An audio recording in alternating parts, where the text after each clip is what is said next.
All right, so welcome to the deep dive. Today, we're going to try and understand how Bangladesh is navigating a world where it's surrounded by some really major players. Yeah. We're talking India, China, the U.S., all kind of vying for power. Yeah. Our guide for this whole exploration is going to be this recent article from the Daily Star, Okay. and it's titled, Bangladesh Needs to Maintain Balance in Ties with India, China, U.S. Foreign Advisor. Right. It was published just a couple of days ago on December 28th, 2024. It's a fascinating case study in what political scientists call strategic autonomy. Ooh, I like that. How can a smaller nation kind of chart its own course, make its own choices without getting completely overwhelmed by these big, powerful neighbors? Yeah, it's not as simple as it sounds. Absolutely. Because if you think about it, the article even points this out. India and China have a pretty, how do we put this lightly, a tense relationship, Yeah. to put it mildly. But they still do a ton of trade with each other. They do. And then you've got India being all friendly with the U.S. So where does that leave Bangladesh? Right in the middle. Right. It's like they're trying to solve this really, really tricky puzzle where every single move has consequences. Exactly. And then the article quotes Bangladesh's Foreign Affairs Advisor, Tuhid Hossain, as saying, Okay. Bangladesh has an interest in every country. It's an important issue that we need to keep in mind. Mm-hmm. So it sounds like they're not looking to pick a side, Right. in this whole global power struggle. No, it's not about picking sides. But how do you do that? Right. How do you balance those relationships when it feels like everyone's pulling you in different directions? Yeah, it's a real tightrope walk. Seriously. It's Yeah. like a high wire act, without a net. The article mentions, balance as this crucial concept for Bangladesh's foreign policy. Yeah. But what does it even mean in practice? Is it actually possible to achieve that kind of balance? Well, I think you got to think about it this way. True balance isn't about treating every country exactly the same way. Okay, yeah. It's more about understanding what each relationship brings to the table and what Bangladesh needs. Okay. So maybe it's about economic partnerships. Mm-hmm. Maybe it's investment from China or trade deals with India. Right. Maybe it's even about security cooperation or even cultural exchanges, So it's not playing favorites. It's more like Right. figuring out, okay, what does each piece bring and how does it fit into their goals? Yeah, Right? exactly. Makes sense. But wouldn't that require some seriously impressive diplomacy? Absolutely. It's like you're playing this high-stakes game of chess where you're trying to anticipate everyone else's moves. Yeah, that's a great analogy. Right. And just like in chess, sometimes, you have to make sacrifices. You have to compromise on certain things in order to gain something else that you need. Right. It really requires careful assessment. What are the risks? What are the rewards of each move, Mm-hmm. of each partnership that you make? And what happens when those risks become reality? We can't talk about Bangladesh without mentioning the Rohingya crisis, right? Right. The article touches on this briefly, and it kind of praises the government for how they've handled it. But for our listeners who might not be familiar, can you give us a little bit of context? Sure. So the Rohingya are a Muslim minority group Oh. who faced persecution in Myanmar, which is, right next door to Bangladesh, for decades, actually. And in recent years, we've seen a huge exodus of Rohingya refugees fleeing violence. It's been really bad. Yeah. And Bangladesh, to their credit, they've been incredibly generous opening their borders to these refugees. But it has put a strain on their resources. Yeah. A huge strain. It's a humanitarian crisis of just massive scale. It is. Hundreds of thousands of people living in overcrowded camps. Right. Facing shortages of basic necessities. It's heartbreaking. Absolutely. And it adds this whole other layer of complexity to Bangladesh's foreign policy challenges. Because now, not only did they have to navigate the relationships with these big global powers, Right. they also have to manage this crisis while also trying to maintain relationships with Myanmar, India, China. It's a lot. It's a delicate balancing act on multiple fronts. So we've got all this external pressure Right. from these global powerhouses, Mhm. and then you've got this internal humanitarian crisis. Yeah. But the article also talks about the importance of what's going on inside Bangladesh Yes. for their overall progress, right? It's not just about managing relationships with other countries. It's about building a strong and unified nation from within. Okay, so it's more than just diplomacy. It's about what's happening inside Bangladesh as well. Exactly. And the article draws this really fascinating parallel to Bangladesh's fight for independence back in 1971. The Foreign Affairs advisor, Tuhito Hussain, notes that while there might be some internal disagreements today, back then the nation was completely united during their liberation war. It was a time when, everyone was on the same page, fighting for the same goal. It makes you think about times when you've seen that kind of unity in your own life. Yeah. Like when a community comes together after a natural disaster. Yeah.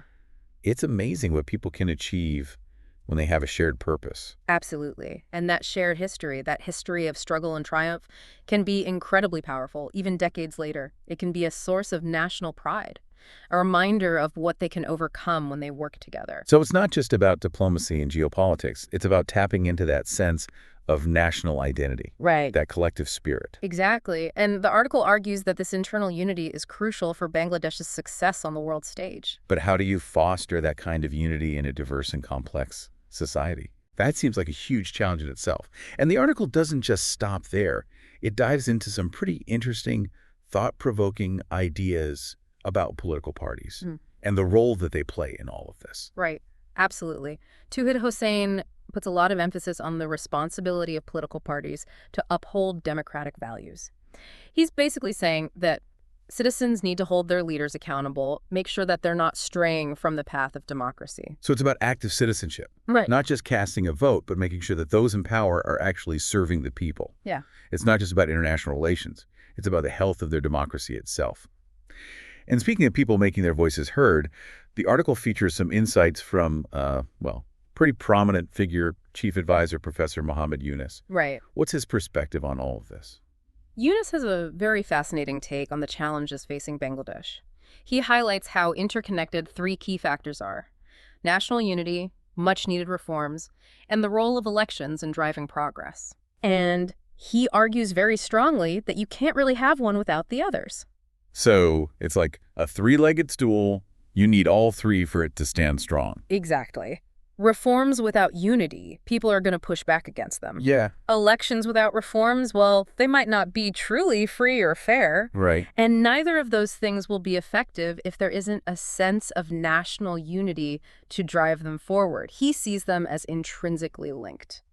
This is starting to feel like a much, much bigger picture than just dealing with those big three nations, isn't it? Yeah. It's about the internal dynamics of Bangladesh itself. Yeah. And how those influence their standing in the world. Exactly. And Yunus takes it a step further with a pretty thought-provoking proposal, lowering the voting age to 17. Oh, wow. He argues that bringing in those younger voices is absolutely essential for shaping the country's future. Now that's interesting. It really makes you think about the role of young people in shaping a nation's destiny. It does, and it raises a lot of questions about how to ensure that young people are actually equipped to participate meaningfully in the democratic process. Okay.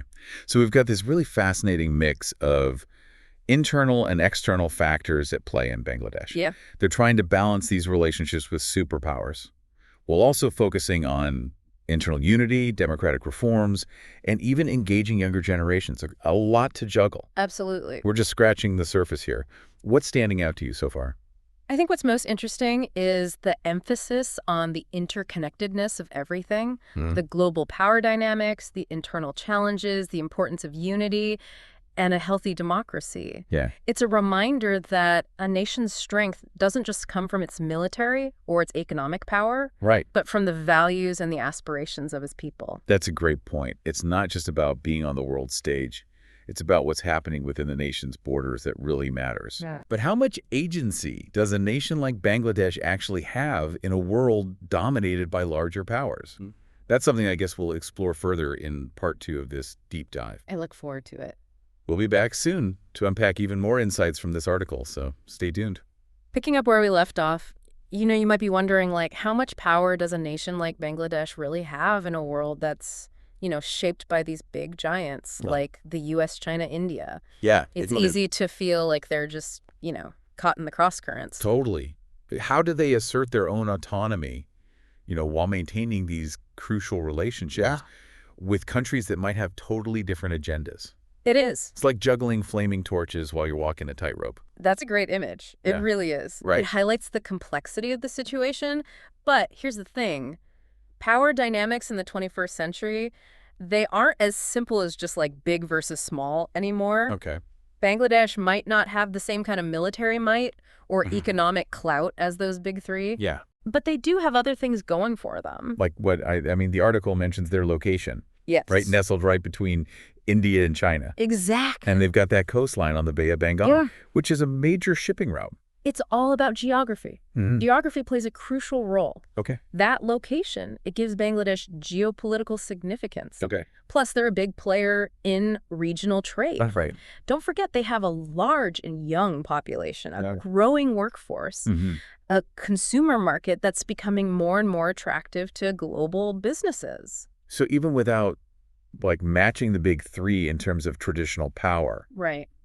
they've got some cards to play. They do. They can leverage their position Yes. for economic advantage, maybe even to influence the dynamics in the region. Exactly. It's about finding those pressure points where Bangladesh can exert its influence.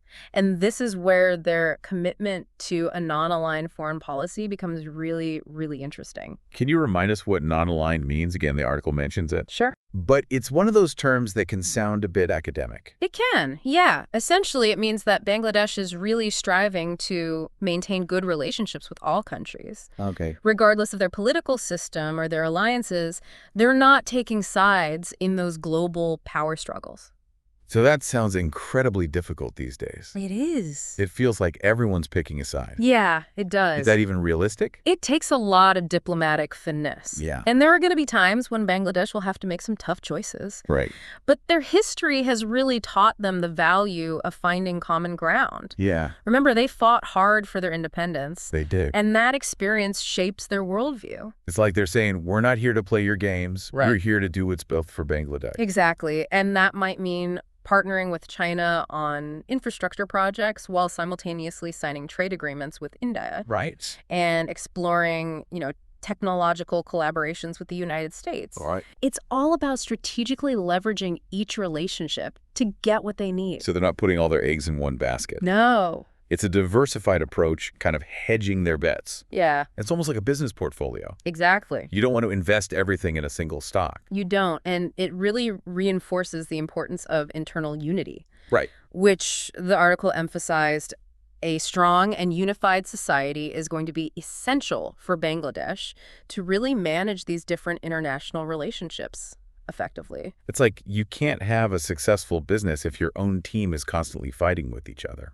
Right? Right? Internal divisions weaken your position. Absolutely. If Bangladesh wants to be taken seriously on the world stage, they have to project strength and stability at home. Okay, but how do they actually do that? I mean, we keep talking about unity, Right. but what does that look like in action?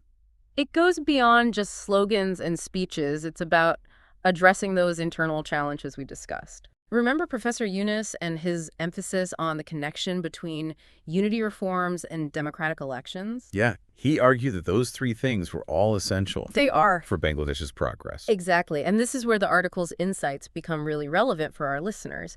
It's a reminder that foreign policy isn't just about, diplomats in fancy suits signing treaties. Right. It's deeply intertwined with the everyday lives of citizens, Right. with their hopes and their struggles, their access to opportunity, and their ability to really shape their own future. So those internal factors, Yeah. the domestic issues, Yeah. are not just side notes.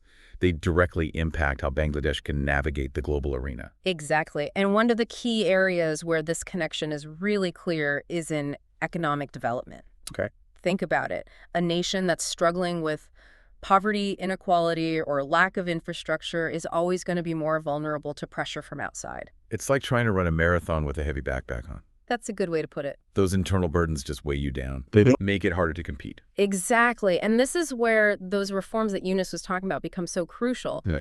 Investing in education, healthcare infrastructure, it's not just about improving people's lives. Right. It's about strengthening the nation as a whole. So it's about building a more resilient society. Yes. One that can handle those external pressures. Exactly. And it's about creating a more equitable society as well, Okay. where everyone has a chance to succeed. Remember that Eunice's proposal about lowering the voting age? Yeah. That's all about empowering young people, giving them a voice and shaping their own future. It's about recognizing that a nation's true strength is in its people, in their talents, their creativity, their energy, and their aspirations, and that a more inclusive society is a stronger one. Absolutely. But let's not forget about good governance. Okay. Transparency, accountability, the rule of law. Those are all essential for creating an environment where businesses can thrive, investments flow, and citizens feel confident about the future. So it's about creating a level playing field where everyone plays by the rules. Yeah. And where power is used responsibly. Exactly. And this is where those democratic elections come into play. Okay. They provide a way for citizens to hold their leaders accountable and demand better governance. It's a reminder that democracy isn't just about casting a vote every few years. Right. It's about active citizenship. It is. About engaging with the political process and making your voice heard. It's about holding those in power accountable and demanding better for yourself and your community. Absolutely. And it's important to remember that democracy is not a spectator sport. It requires effort. It requires participation. So we've talked about these internal factors, unity reforms, elections, and how they're all kind of connected. Yeah. But how do they play out in the real world? Can you give us some examples of how Bangladesh is tackling these challenges? Sure. Let's start with education. Bangladesh has made some significant strides in expanding access to education, particularly for girls. They've invested heavily in building schools, training teachers, providing scholarships, and it's having a real impact. That's great. Literacy rates are rising, and more young people are coming into the workforce with the skills they need to actually succeed. So it's not just education for education's sake. No. It's about giving people the tools they need to build a better life. Exactly. And it's not just traditional education either. Right. They're also focusing on things like vocational training and technical skills development, recognizing that they need a diverse workforce that can meet the demands of a globalized economy. It's about adapting to the changing world, right? It is. Making sure their workforce is ready for whatever jobs come next. Exactly. And this brings us to another really crucial area, infrastructure. Yep. Bangladesh is investing a lot of resources in transportation, energy, communication systems. They're building new roads and bridges, upgrading their ports and airports, expanding access to electricity and the internet. Right. All of these are crucial for connecting people to opportunity, attracting foreign investment, and boosting economic growth. So it's like laying the foundation for a more prosperous future. Exactly. They're trying to create the right conditions for businesses to thrive and for people to be able to lift themselves out of poverty. But all of this sounds expensive. It is. How is Bangladesh paying for these projects? It's a combination of things. They're using domestic resources, Okay. but also foreign investment. Remember, we talked about their strategic location, Right. their growing economy. Those factors make Bangladesh attractive to foreign investors, and they've been able to leverage that to secure funding for some of these big projects. So it's kind of a balancing act there, too. It is. Making sure they attract foreign investment, but not becoming too reliant on any one country. Exactly. It's about finding that sweet spot, that balance between attracting investment and maintaining their autonomy. This is really starting to paint a nuanced picture of Bangladesh's situation. They're not just passive players in a world dominated by superpowers. They're actively shaping their own destiny, They are. leveraging their strengths and addressing their challenges. They're taking a proactive approach, recognizing that their future is in their hands. But they're not doing it alone. Right. Right? They're forging partnerships, building relationships, and navigating a really complex web of global and regional dynamics. Exactly. And it brings us back to the article's emphasis on diplomacy. We've talked about economic development, internal reforms. Yeah. But all of that needs to be supported by a smart and strategic foreign policy. So connecting the dots. Yes. Making sure those internal efforts line up with their goals on the world stage. Exactly. But how do they actually do that? How do they take those domestic priorities and translate them into concrete actions on the world stage? That's a great question, and it's one we'll explore further in part 3 of this deep dive. Okay. We'll take a closer look at some of the specific diplomatic initiatives that Bangladesh is undertaking, Okay. the challenges they're facing, And what the potential impact of their decisions could be on the wider world. Looking forward to that. But before we move on, what stood out to you so far? I think what I've realized is that even in a world that seems to be dominated by superpowers, a nation like Bangladesh can still exert agency and shape its own destiny. Yeah. They're not just reacting to external pressures, they're really actively trying to shape their own narrative. That's a powerful takeaway. It makes Yeah. me wonder about the role of leadership in all of this. Yeah. What kind of leaders are best equipped to handle these complex situations and bring people together? What qualities do they need? What pressures do they face? hmm I guess that's something to ponder as we head into part 3. We'll be back soon to unpack even more insights from this article, so stay tuned for the final part of our deep dive into Bangladesh's balancing act. All right, so welcome back to the deep dive. We've been spending some time with Bangladesh, figuring out how they're handling those relationships with the big guys, India, China, the U.S., and tackling some pretty tough issues within their own borders. But as we wrap this whole thing up, it's important to remember that Bangladesh isn't just sitting back and letting things happen to them. Right. They're not just reacting, they're actively shaping their own path forward. Exactly. And to understand where they're headed, we kind of have to look back. Absolutely. Their history, especially their fight for independence back in 71, that really continues to inform their approach to the world today. So even when we're talking about, geopolitics and economics and all that, there's this underlying current of wanting to control their own destiny. It makes sense given their history. They're determined to make their own choices. Even when they're surrounded by powerful nations with different, sometimes even conflicting agendas. And that's where this idea of a non-aligned foreign policy comes in. We talked about this a bit earlier, but for our listeners who might be joining us for the first time, could you break down what non-aligned actually means in practice? What does it look like? Sure. So think of it this way. A lot of countries kind of align themselves with certain groups or blocs based on shared interests, maybe ideologies. But Bangladesh is choosing to stay neutral. Okay. They're engaging with all countries, regardless of those affiliations. So it's like saying we're not picking teams, we're building relationships that work for Bangladesh. Exactly. It's about what benefits them. And this gives them flexibility. They can work with China on, say, infrastructure projects, things that boost their economy, while also making trade deals with India and exploring tech stuff with the U.S. It's a strategic way to keep things diverse, not putting all their eggs in one basket. It's like a carefully choreographed dance, Yeah. stepping between these giants, finding those areas where everyone can work together. But it can't always be easy. I imagine there are times when things get a little tense, especially when those bigger nations have their own interests in the region. Oh, absolutely. There are bound to be points of friction.